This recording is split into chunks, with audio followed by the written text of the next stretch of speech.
이 아침 저와 여러분 하나님의 말씀 요한복음 2장 1절로 11절까지의 말씀을 봉독하여 드립니다. 사흘째 되는 날 갈릴리 가나에 혼례가 있어 예수의 어머니도 거기 계시고 예수와 그 제자들도 혼례의 청함을 받았더니 포도주가 떨어진지라. 예수의 어머니가 예수에게 이르되 저들에게 포도주가 없다 하니 예수께서 이르시되 여자여 나와 무슨 상관이 있나이까? 내 때가 아직 이르지 아니하였나이다. 그의 어머니가 하인들에게 이르되 너에게 무슨 말씀을 하시든지 그대로 하라 하니라. 거기에 유대인의 정결 예식을 따라 두세 통 드는 돌 항아리 6이 놓였는지라. 예수께서 그들에게 이르시되 항아리에 물을 채우라 하신즉 아기까지 채우니 이제는 떠서 연회장에 갖다 주라 하심에 갖다 주었더니 연회장은 물로 된 포도주를 맛보고도 어디서 났는지 알지 못하되 물도온 하인들은 알더라. 연회장이 신랑을 불러 말하되 사람마다 먼저 좋은 포도주를 내고 취한 후에 낮은 것을 내거늘 그대는 지금까지 좋은 포도주를 두었도다 하니라. 예수께서 이 첫 표적을 갈릴리 가나에서 행하여 그의 영광을 나타내심에 제자들이 그를 믿으니라. 아멘. 여러분, 물에 떠있는 오리를 본 적이 있습니까? 물에 떠있는 오리 가만히 떠있는 것 같지만은 사실은 그 물 밑에서는 그 물고기가 계속 쉬지 않고 그걸 놀리고 있습니다. 그리고는 그 밖에서 보면 유유히 물에 떠 있는 것처럼 보입니다. 우리가 인간이 살아가는 모든 삶의 형편들 속에서 늘 평안하고 안정되고 복되고 지금 좋으면 좋은 것 그대로 쭉 되기를 바라고 지금 어려우면 더 좋은 날이 오기를 바라고 그러지만은 사실은 그렇게 좋은 것이라는 것들이 누군가 모르는 사이에 발밑에서 물 밑에서 누가 열심히 그 물갈기 짓을 하고 있는 그 힘 때문에 그렇게 되는 일들이 허다합니다. 오늘 본문에 나오는 사건도 그와 비슷한 것 같습니다. 예수님과 제자들과 예수님의 어머니까지 아마 집안 잔치가 있어서 결혼식에 참석했는 것 같습니다. 그 결혼식에 참석해서 함께 결혼 예식에 축하를 합니다. 유대인들은 결혼 예식을 한 일주일 정도 하거든요. 일주일 정도 그냥 포도주와 떡을 먹으면서 기쁨을 나누고 복된 시간들을 보냅니다. 그런데 그렇게 시간을 나누다 보니까 한참을 지나가는데 그만 포도주가 다 떨어진 것입니다. 포도주가 다 떨어지고 잔치의 흥이 다 깨어질 위기가 되었습니다. 그런데 감사하게도 이 자리에 예수님도 계셨고 또 누구도 계셨고 거기에 어머니도 있었고 그리고 예수님 말씀에 순종하는 물도온 하인들도 있었습니다. 그리고는 그들은 그 위기를 넘어서 계속해서 잔치를 이어가는 축복을 누리게 되었어요.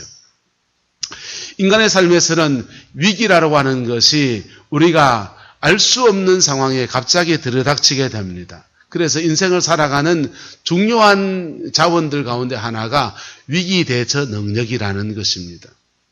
인생의 위기가 닥쳤을 때 그 위기에 당황하지 않고 그 세기를 찾아낼 수 있는 능력을 위기 대처 능력이라고 합니다. 위기 대처 능력이 떨어지게 되면 그 위기 속에서 그만 어려움을 겪게 되고 낭패를 겪게 됩니다. 근데 위기 대처 능력이 뛰어나면 그 위기 속에서 세기를 찾아내고 또 새로운 걸음을 걸어가는 여정을 걸어가게 됩니다. 위기라고 하는 것은 그래서 새로운 길을 찾아낼 수 있는 기회가 될 수 있다라고 하는 것입니다. 그래서 한자말로 위기란 말을 위험하다 하는 위험과 기회라는 기자를 합쳐서 위기라고 합니다. 할렐루야. 옆 사람에게 축복합시다. 위기가 기회를 만듭시다.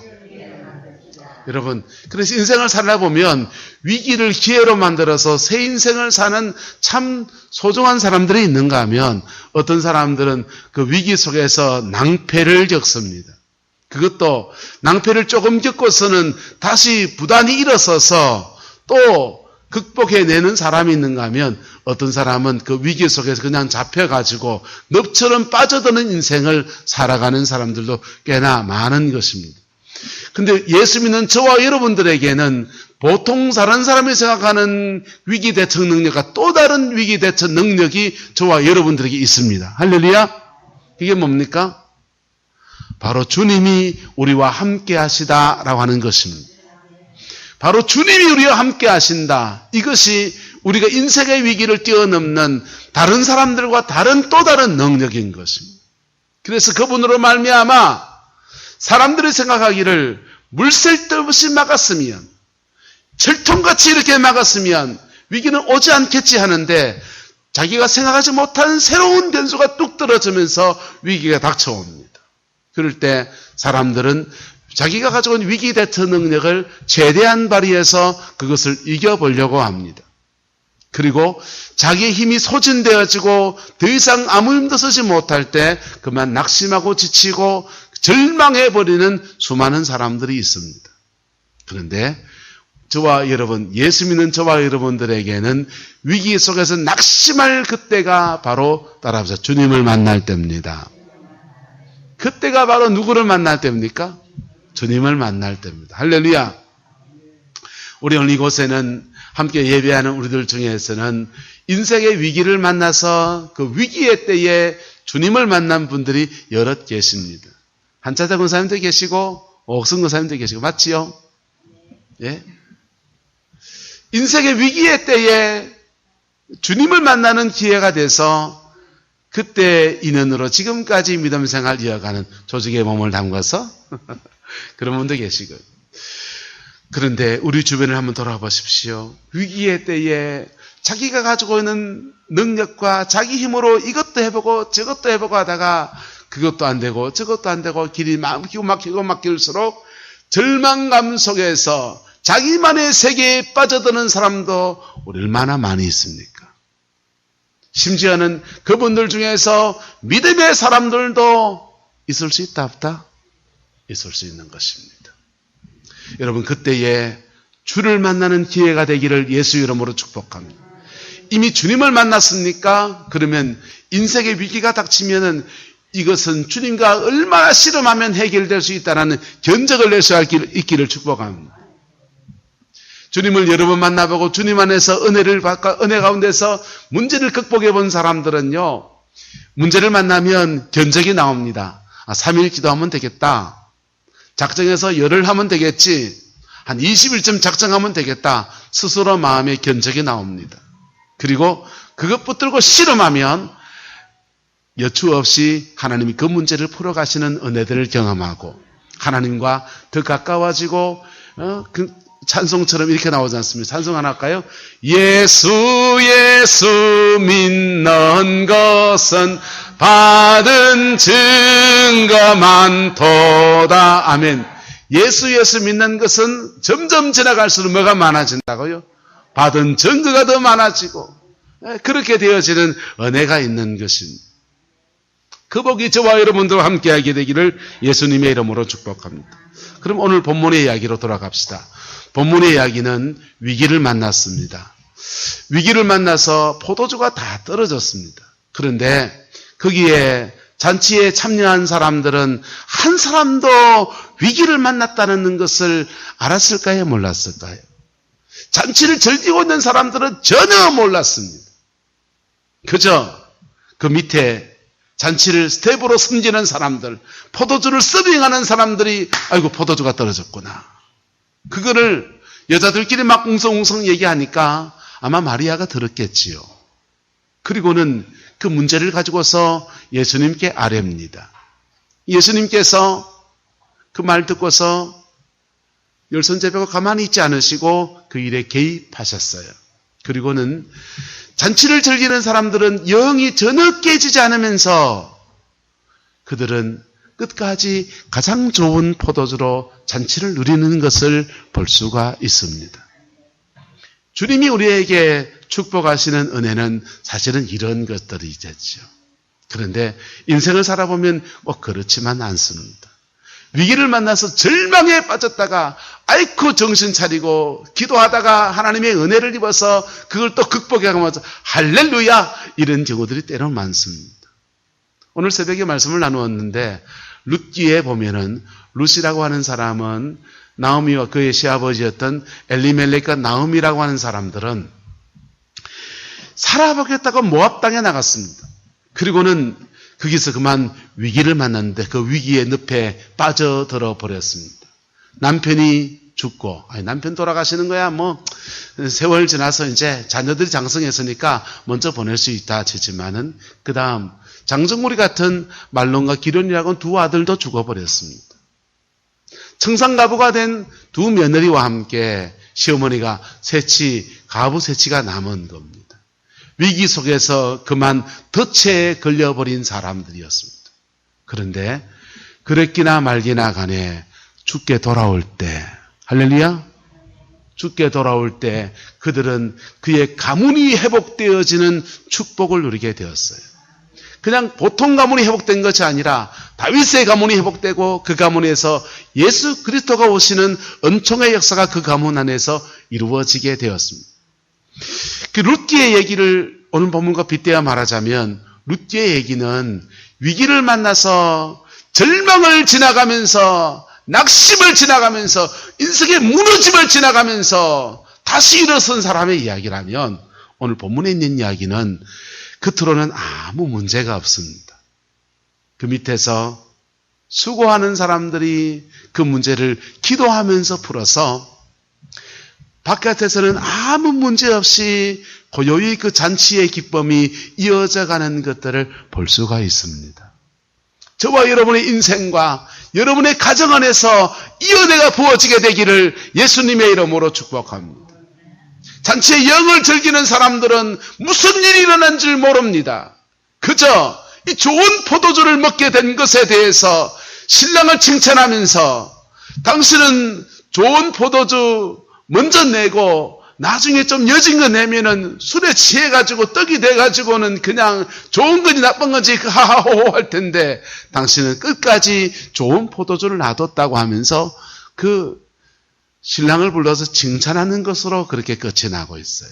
그러나 이 일의 배후에는 눈물의 기도가 있고 이 일의 배후에는 수고의 헌신이 존재하는 것입니다. 사람들은 눈에 보이는 이 세계들 보면서 그것들이 그냥 이루어진 줄 알고 그것이 그냥 누리면 되는 줄 알지만은 사실은 이 이면의 세계에서 수고하는 사람들의 수고들 때문에 이것이 받쳐지고 있는 것이지요. 우리는 지금 마음껏 이 전기를 사용하고 있습니다. 이 전기를 사용하는데 여러분 한전 직원들은 얼마나 고생을 한 줄 압니까? 전기공사를 하시는 분들은 얼마나 고생을 한 줄 압니까? 그리고 전기가 무슨 단순히 생기고 문제가 생겼을 때 그 설비를 바꾸고 교체하는 사람들은 정말 목숨을 걸고 일하는 줄 혹시 아십니까? 가끔씩 전봇대 그 꼭대기에서 전기줄에 대롱대롱 매달려서 일하시는 분들을 봐요. 교류전기는 220V 전기 그 위에 올라가면요. 고압선은 3000V가 넘는 전기가 흘러갑니다. 만지면 타 죽어요. 그런데 그 전기를 내리고 일을 하지 않고 전기가 흘러가는 상태에서 선을 교체하는 작업들을 막 해나갑니다. 왜 그렇게 하느냐? 70년대, 80년대에는 전기라고 하는 게 고작 집에 불 켜고 텔레비 켜고 그 집에 전기 들어오나 이 말은 전등이 켜지나 이 말이었습니다. 근데 요즘 전기는 그 정도가 아닙니다. 그 전기 가지고 축양장에서는 모달을 돌려서 산소를 공급하고 횟집마다 수족관마다 고기 이렇게 생명을 유지해 나는 장치를 씁니다. 병원마다 그 전기 가지고 환자들 돌보는 24시간 케어 시스템이 돌아갑니다. 한순간도 전기가 끊어지면 안 되는 위기 상황이 그들에게 존재하는 거예요. 그래서 전기공사를 하는 사람들, 선을 교체하는 사람들은 이거를 살아있는 선 상태에서 전기가 3000V의 고압이 흘러가는 선 상태에서 작업을 합니다. 저는 공대를 나와서 그 원리를 알아요. 한 선을 잡으면 괜찮아요. 두 선을 잡으면 문제가 생깁니다. 그래서 한 선을 잡고서 이 고무 같은 걸 카바를 씌워가지고 그걸로 이렇게 대롱대롱 매달려서 일을 하면서 두 손이 잡히지 않도록 그렇게 애를 씁니다. 그러다 가끔씩 그 한전의 하청 노동자들이 그 일에 어려움을 겪으면서 그만 새까맣게 타 죽는 일이 생깁니다.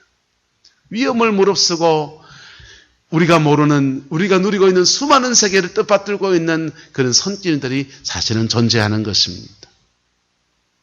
여러분, 그런데 믿음의 세계에도 마찬가지입니다. 믿음의 세계에도 마찬가지입니다. 오늘 며칠 전에 우리는 추석명절을 맞았고 여기서는 가족을 만난 사람도 있고 전화로 안부를 전하고 못 만난 분도 계실 겁니다. 때로는 그 가족과의 만남 속에서 마음의 중한 기도의 제목을 가슴에 품게 된 가정도 있을 것입니다. 둘째 아이 생각하면 가슴에 내가 밥이 안 넘어갑니다. 이런 분도 있을 겁니다. 그런데 여러분, 그럴 때에 우리가 어떻게 해야 될 것인가? 오늘 이 말씀 속에서 교훈을 받을 수 있기를 축복합니다. 잔치가 끊어지지 아니하고 그들의 잔치가 끊어지지 아니하고 그 잔치의 영이 끊어지지 아니하는 그 축복의 역사를 계속 이어져 나가는데 그 밑에서 누군가 애쓰는 사람이 있다는 것입니다. 첫 번째는 바로 마리아의 깊은 중보 기도가 있었습니다. 예수님께 그 문제를 아뢰는 사람이 있는 겁니다. 여러분, 사람들은 기도의 세계에서 밑에서 일하는 것들이 눈에 보이지 않으니까 그게 얼마나 소중한 줄을 몰라요. 그러나 그렇지 않습니다. 기도의 세계에서 예수님께 아뢰는 그 사람이 일어날 때 그 문제가 우리의 문제에서 주님의 문제로 넘어가기 시작합니다. 할렐루야. 두 번째로는요, 예수님의 말씀에 순종해서 6 항아리에 물을 채운 사람들이 있습니다. 그들의 헌신과 수고, 아니 주님이 전능하신 하나님이신데 어머니가 부탁하는데 어머님 걱정하지 마세요.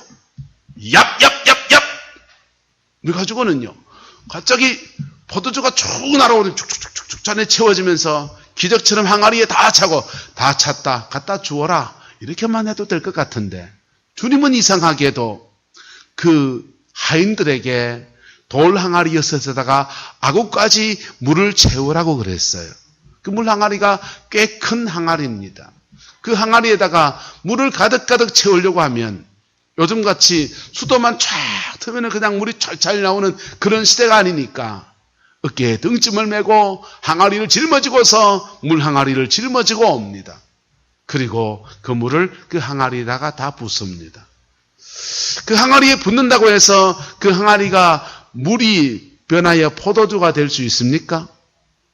우리의 상식으로는 해결 안 되는 얘기인데 답이 안 나오는 것인데 주님이 말씀하셨다고 하니까 이 하인들이 순종해서 돌 항아리 6에다가 물을 갖다가 붓습니다. 믿음의 역사가 일어날 때를 가만히 보면 몇 가지 조건이 존재합니다. 첫 번째는 깊은 중보기도예요. 할렐루야. 그 몫은 마리아가 감당합니다. 두 번째는요, 그 작은 헌신이에요. 그 작은 헌신을 가끔씩 제가 말씀을 드렸습니다. 주춧돌을 넣다. 따라합니다. 주춧돌을 넣다. 주춧돌을 넣는다는 말이 무슨 말인가 하면요, 여기 이렇게 무거운 물체가 있으면 이 무거운 물체를 옮기려고 할 때 지렛대를 꽂습니다. 지렛대를 놓고 여기다가 지렛대를 받치는 조그마한 주춧돌을 하나 놓습니다. 그리고 주춧돌이 놓여지면 그 지렛대를 위에서 밑으로 꾹 누를 때 그 큰 바위가, 그 큰 태산 같은 문제가 해결되어지는 거예요. 믿음의 역사 안에서 하나님 혼자 전능하신 분이 다 하실 수 있을 텐데 그분은 우리에게 때로는 이 믿음의 주춧돌을, 받침돌을 요구하십니다. 때로는 그냥 우연히 하나님께 헌신한 사람들의 그 헌신이 믿음의 받침돌이 되어집니다. 오병이어의 기적이 일어날 때는 어린 아이가 자기 먹을 도시락을 물고기 2마리, 보리떡 5개, 그거 자기 먹을 도시락, 작은 어린아이의 도시락이니까 그거 갖고 저는 간에 기별이 안 갈 거예요. 주원이는 되겠다. 그런데 그 아이에게는 그게 전부인 거예요. 그 아이에게는 그게 전부인데 그것을 주님 손에 올려드립니다. 주춧돌이 놓여졌습니다. 그리고는 하나님이 그거 잡고서, 예수님이 그거 잡고서 축복하며 기도하시고 나니까 5,000명에게 다 나누어 주는데 다 먹고 남음이 있는 복의 역사가 흘러가게 됩니다. 하나님의 이적이 일어날 때 바로 깊은 중보기도와 그 다음에 믿음의 받침돌을 얻는 것이 함께 어우러지면서 거기에서 주님이 기적의 역사를 베풀어 주십니다. 이게 예수 믿는 사람들이 세상 사람들과 다른 위기 대처 능력을 가지고 있는 또 하나의 열쇠입니다. 여러분의 인생 중에서 이것을 풀어낼 수 있는 은혜가 있기를 예수님의 이름으로 축복합니다. 코로나 사태를 맞아서 자녀분들 중에 자영업을 하시는 분들 지금 굉장히 어렵습니다. 굉장히 어렵습니다. 수험생을 둔 가정은요, 애들이 고등학교 3학년인데 학교도 못 가고 전반기 하반기 전부 거의 다 인터넷으로 수업을 듣고요, 그것을 제대로 공부를 했는 체크도 지금 못하면서 그렇게 시간들을 보냈습니다. 오늘도 임용고시 치는 것에 대해서 기도하는 헌금이 올라왔는데요, 그 아이들 대학 4학년이면요, 대학 4학년, 우리 애가 4학년이라 압니다. 1학기 때는요, 인터넷으로 핸드폰 가지고 수업했고요. 지금 2학기 들어서는요, 가끔씩 학교에, 교실에 가서 수업 이래 쭉 삐꼬마이 좀 봤다가 다시 집에 가서 방에 와가지고 자기 방에서 핸드폰 보고 수업하고요. 우리 아이는 원래 전사를 나갔는데 교회에 고등부 아이를 맡았는데 고등부 애들이 2명도 왔다가 1명도 왔다가 아빠 어떻게 해야 돼? 이러더라고. 내가 합니까? 나도 안 겪어본 건데. 여러분, 도시에 나가는 저와 여러분의 자녀들이 지금 이런 어려움 속에서 그들의 인생을 열어보려고 몸부림을 치고 살아갑니다. 여러분, 그들을 위해서 기도하는 마리아가 여러분이 되시기를 예수님의 이름으로 축복합니다. 그들을 위해서 믿음의 받침돌을 낸든 그 하인이 저와 여러분 되기를 예수님의 이름으로 축복합니다. 그러면 이상합니다. 받침돌이 여기서 놓여졌는데 기적은 저기서 일어나는 거예요. 정태기 목사님이 이런 얘기를 하시더라고요. 내적 치유 상담 이런 사역을 하면서 청소년 사역을 좀 해주면 좋겠다라고 부탁을 참 많이 한다는 거예요. 그런데 그 청소년 사역을 하려고 하면 또 스텝을 짜고 이렇게 되는데 그 여력이 없어서 못하고 있는데, 근데 청소년 사역이 참 많이 일어납니다. 이러는 거예요. 무슨 말입니까? 라고 질문하니까 그분이 그러는 겁니다. 우리는 중년기에 아버지, 엄마, 중년기에 남편, 아내를 부부 사이를 합치는 그런 일들을 감당하고 그 일들을 수고하는데 그 사람들 집에 가면 어머니가 아버지잖아요. 어머니와 아버지가 하나님 앞에 딱 세워지니까 자녀는 자동이 되래요. 저절로 해결되어지더래요. 네? 믿음의 받침돌이 우리가 모르는 사이에 우리가 우리 문제를 가지고 해결하려고 놓았는데 그게 그 가정 전체가 하나님의 기적을 경험하고 그 잔치가 이어져가는 축복의 역사에 세워지더라는 것입니다. 우리나라는 지금 굉장한 위기 속에 지금 서 있습니다. 김영삼 대통령 마지막 시즌에 IMF 사태가 와서 우리가 굉장히 어려움을 겪었습니다. 그런데 그때는 국민들이 똘똘 뭉쳤어요. 그래서 금모으게 하자면은 막 집에 있는 농안에 있는 잠가놨던 결혼 폐물 다 끄집어내 와서 그거 다 팔고 그거 가지고 이제 외채 갚고 막 그렇게 했습니다. 의지를 모았어요. 우리는 또 한 번의 위기를 만나고 있는데 코로나 위기를 만나면서 재난지원금을 1차로 줬습니다. 그리고는 자발적 기부라는 것을 신청을 받았습니다. 그런데 자발적 기부의 프로테이지가 굉장히 낮았습니다. 그것도 공무원들은 준 강제로 해가지고 그만치 나온 거예요. 그리고는요, 그런 중에도 국론이 지금 얼마나 분열돼가지고 진보와 보수가 피 튀기게 코로나 중에서도 데모를 해야 된다 말아야 된다 그러고 살아갑니다. 여러분, 바깥상 우리가 알고 있는 이 바깥 세상이 지금 온통 위기 속에 있고 잔치의 포도주가 끊어져가지고 위기 속에 빠져들 위험 속에 빠져들 수 있는 그런 타이밍에 서 있는 거예요. 코로나가 아니어도 이 민족은 위기 속에 들어가고 있었습니다. 미국과 중국이 무역전쟁은 그전부터 펼쳐져 왔고 4차 산업혁명이라고 해서 대한민국의 일자리 중에 30% 다 날아가 버릴 수 있는 새로운 시대가 도래했습니다. 제조업이 한국에서 미국에서 일본으로, 일본에서 한국으로, 한국에서 중국으로, 중국에서 베트남을 막 뛰어갑니다. 그래서 공장들 다 철수해서 중국에 여러 개 가 있고 심지어 베트남까지 내려가 있는 그러한 상황 속에 우리는 존재합니다. 브루베리 단지 여기 열어놓고서 공장 하나 입주하지 않고 뜬그러니 비어져 있는 상황 속에서 우리는 살아가고 있어요. 코로나가 아니어도 우리는 위기 상황이었습니다. 북한의 핵문제는 여전히 있었고 그런 속에서 코로나라고 하는 엄청난 일을 만나서 그게 다 지금 묻혀 있는 겁니다. 여러분, 위기 속에 빠져들 것인가? 위기 속에서 새로운 돌파구를 열어나갈 것인가? 무엇을 원하십니까? 저는 이 나라 경제가 단군 이래 지금 제일 잘 살아요. 이 정도로만 계속 유지해 가도, 이 정도로만 한 20년만 유지해 가도 북한 저거는요, 비교 우위가 그냥 되기 때문에 가만히 놔둬도 무너져 버립니다.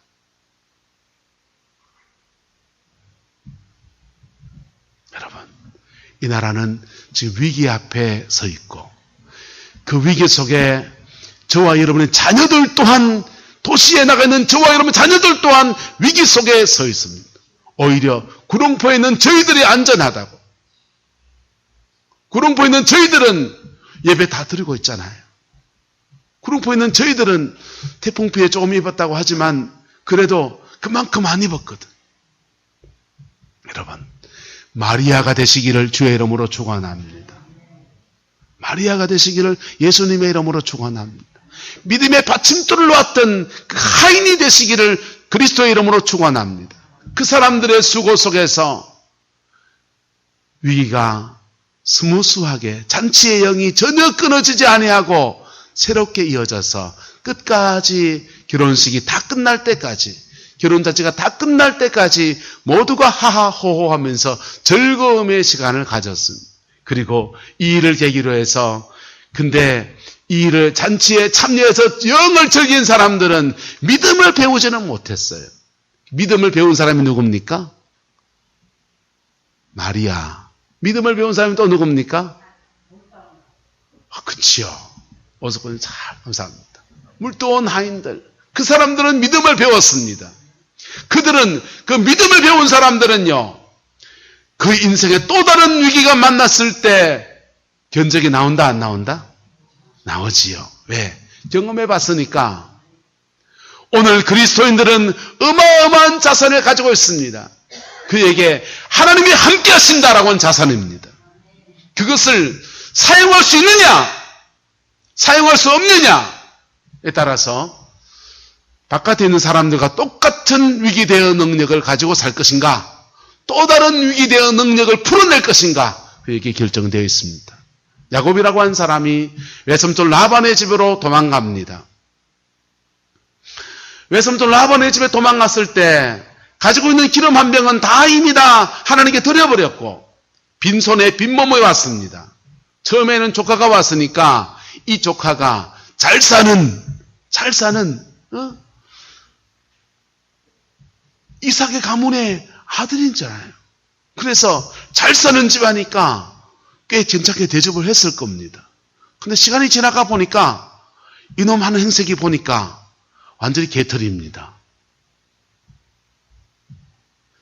찬밥이 떨어지기 시작합니다. 그래서 야곱을 함부로 대하니까 7년 동안 약조했던 라반을 약속을 라헬을 주지 아니하고 레아를 그의 집에 넣었습니다. 그리고 그 다음 또 라헬을 얻어서 마누라 때문에 14년의 수고를 했습니다. 그 다음부터는 품삯을 정해서 돈 벌어서 가라고 하니까 그래도 야곱이 보니까 열심히 일하고 야곱이 일하니까 그의 재산이 자꾸 늘어나니까 똑똑한 아이고 괜찮은 아이고 그래서 이 아이를 통해서 일시키고 삭슬 정하자 그렇게 했습니다. 삭슬 정했는데 백 없고 그 혼자 혈혈단신이고 그래서 그 라반이 이제 장인어른이 됐는데도 불구하고 품삯을 10번이나 바꾸는 거. 삭슬 10번이나 바꿔가지고 야곱이 계속 낭패를 만납니다. 그런데 그 야곱에게 또 다른 무기가 있다는 것을, 또 다른 위기 대응 능력이 있다는 것을 라반은 몰랐어요. 그에게는 하나님이 함께 하시는 은혜가 있었습니다. 할렐루야. 하나님이 함께 하신 그 은혜 안에서 위기를 만날 때 그를 중보해 주는 사람이 없으니 그가 중보하고 기도하고 그 위기 속에서 믿음의 받침돌을 놔야 되는데 뭐 아무것도 없으니까 하나님이 그에게 말합니다. 신풍나무로 가지를 꺾다가 양이 새끼를 뵐 때쯤에서 물가에다 꽂아놔라. 신풍나무까지 꺾어놓으면은 양이 뭐 색깔이 바뀝니까? 유전공학적으로 말도 안 되는 얘기입니다. 그런데 궁여지책 다른 도리가 없는 상황에서 그가 할 수 있는 믿음의 받침돌을 그가 놓고 그랬더니 하나님이 기적같이 역사하셔서 라반이 품삯을 뺏으려고 삭슬 뺏어서 돈을 더 뺏으려고 했던 그 순간순간마다 다 복으로 바꾸셔서 위기가 그에게 기회가 되고 위기가 또 그에게 기회가 되고 위기가 또 그에게 기회가 돼서 그가 야복나루를 건너서 외삼촌 라반에게 갈 때는 홀몸으로 갔는데 올 때는 두 때를 이루는 거부가 되어서 고향으로 돌아오는 은혜를 얻었습니다. 그렇게 물질의 풍요함을 얻은 것이 아니라 그의 마음속에 하나님이 나와 함께 하신다. 하나님이 나와 함께 하신다. 이것이 그의 가슴속에 꽉 차 있는 거예요. 그게 가득하니까 형 에서와 쟁론이 펼쳐질 때 형 에서 아버지 이삭 재산을 몽땅 다 물려받았는데 그거 다 누구 겁니까? 야곱 겁니다. 장자의 명분도 그가 받았고 아버지의 축복도 그가 받았고 모든 복을 다 물려받았으니 야곱이 형한테 이제 지금까지 형님이 제 재산 잘 관리해줘서 고마운데 이제 3분의 1을 돌려주세요. 청구서를 내야 됩니다. 그런데 그렇게 하지 아니하고 자기의 두 떼에서 반을 떼서 형님에게 예물로 드립니다. 그리고 형제간에 화해를 합니다. 할렐루야. 반 떼줘도 하나님이 함께 하시면 그 새로운 은혜가 그에게 부어질 줄 믿는 것입니다. 여러분, 우리 믿음의 선배들이 6.25 전쟁의 잿더미 위에서 그 위기 상황 안에서 기도로 이 하늘문을 열고서 믿음의 주춧돌을 놓고서 한국의 교회를 세웠고 이 나라 경제를 일으켰는데 오늘 시대를 맞아서 우리는 이 위기 속에서 이렇게 저렇게 밖으로 드러나게 위기 대응 능력을 가지고서 정부가 하는 것을 봅니다. 그것이 옳으냐 그러냐 그것이 맞느냐 들으냐 돈을 나눠주는 것이 옳으냐 안 주는 것이 옳으냐 사람들은 비판하고 그럽니다. 그런데요 그 속에 하나님이 원하시는 눈에 보이지 않는 세계에 주춧돌을 놓는 사람들, 눈에 보이지 않는 세계에서 기도의 탑을 쌓아가는 사람, 그 사람이 일어나야 되는 거. 그럴 때 바깥에서 그 표면에서 일하는 그 모든 일들 속에 하나님의 역사하심이 그 일을 통해서 하나님이 적절히 일하심의 역사가 드러나게 되는 것입니다. 여러분, 나라 얘기는 좀 놔두고 여러분의 가정에 여러분의 자녀들의 이야기 속에서 인생 살아보려고 몸부림을 칩니다. 공부해보려고 성공해보려고 몸부림을 칩니다. 임용고시를 준비하며 대학 입시를 준비합니다. 그 몸부림들 속에 그들의 수고 헛되지 아니하게 그 밑에서 물깎이를 치는 오리의 발이 우리가 되어야 되지 않겠습니까? 그 인들이 합쳐져서 시간이 지나가면 그 합력의 선을 이룬 것을 경험하다 보면요, 한참 시간이 지나보면 압니다. 그때 저 집에는 그 위기 속에서 무너졌는데 우리 집은 이상하게 안 믿는 사람이 이렇게 말, 우연히 참 복도 참 이상한 우연 같은 복이 우리 집에 늘 다가오네 그럽니다. 우연이 아니고 믿음의 주춧돌을 놓은 그 사람 때문에 하나님이 그 가정을 축복하시는 것입니다. 그 은혜가 우리 성광의 성도들의 가정 안에서 아름답게 피어나게 되기를 예수 이름으로 축원합니다. 기도하겠습니다. 좋으신 아버지 하나님, 오늘도 주님의 말씀 앞에 섭니다. 위기를 만나서 돌파구를 열어주시는 예수님의 그 사랑 앞에 우리가 겸허하게 무릎을 꿇습니다. 주님, 이 역사가 우리 아이들에게 일어나기를 소망합니다. 주님, 이 역사가 우리 손주들에게 일어나기를 소망합니다. 임용고시를 준비하고 있습니다. 주님, 함께 해주시기를 원합니다. 사업장을 열어놓고 아버지 코로나 때문에 사업이 되지 않고 너무나 어려운 가운데 있습니다. 하나님, 우리 아이들 속에서 은총의 역사를 허락해 주시기를 원합니다. 돌파구 열리기를 소망합니다. 군에 보내놓고 마음에 염려하며 기도하고 있습니다. 하나님, 역사해 주고 붙들어 주시기를 원합니다. 함께 해 주시기를 원합니다. 인생의 고비들 속에서 아버지 절망에 빠져있는 자녀들이 있습니다. 하나님, 역사해 주고 붙들어 주셔서 위기를 기회로 만들어가는 은혜가 있게 우리 하나님 역사하여 주시옵소서. 우리가 이곳에서 기도하는 어머니가 되기를 원하고 우리가 이곳에서 물도운 하인들이 되기를 원하고 그래서 그 믿음의 받침돌을 놓는 저희가 되기를 소망하오니 하나님 우리를 깨우쳐 주시고 선하게 인도하여 주셔서 그 여정 꿋꿋하게 믿음의 길 잘 걸어서 우리의 다음 세대에 더 좋은 열매로 맺어지는 은혜가 있게 인도하여 주옵소서. 주께서 함께 해주시기 원합니다. 예수님의 이름으로 축복하며 기도드리옵나이다. 아멘. 지금은 우리 구주 예수 그리스도의 은혜와 우리 하나님의 그 크신 사랑과 성령 하나님의 내주 교통하시며 우리의 삶의 위기를 기회로 바꾸어 주시는 놀라운 은혜를 베푸시는 역사가 오늘 믿음으로 이 말씀을 붙들고 하나님 안에서 이 말씀 이루며 살기를 결단하는 성광의 모든 성도들 위해 자녀 손들 위해 흩어진 모든 일터들 위에도 이 나라 이민족 위에도 인터넷으로 예배하는 모든 죄의 성들 위에도 지금부터 영원토록 함께 계시기를 간절히 축원하옵나이다.